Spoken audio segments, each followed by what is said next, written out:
আরে হরি, এতক্ষণ জমিতে কি করছো? বাড়ি চলে যাও, না হলে কি হবে জানো তো রাতে। আরে মানসিং, ফালতু ফালতু কেন আমাকে ভয় দেখাচ্ছ? আর কিছুক্ষণ পরে কাজ করে আমি চলে যাব।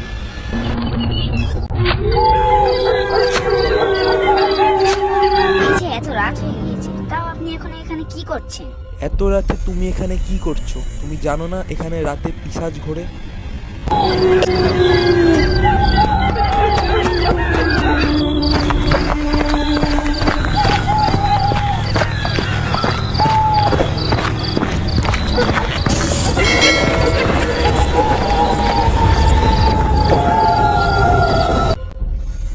এটা কি হলো? তুমি হঠাৎ দাঁড়িয়ে পড়লে কেন? চলো।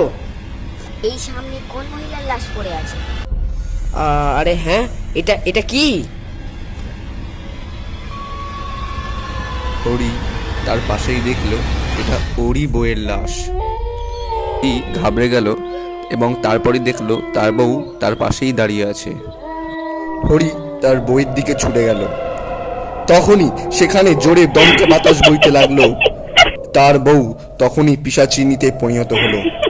সেই ভয়ঙ্কর পিশাচিনী হরির বুকে হাত ঢুকিয়ে নৃশংসভাবে তার কলজেটা ছিঁড়ে নিল।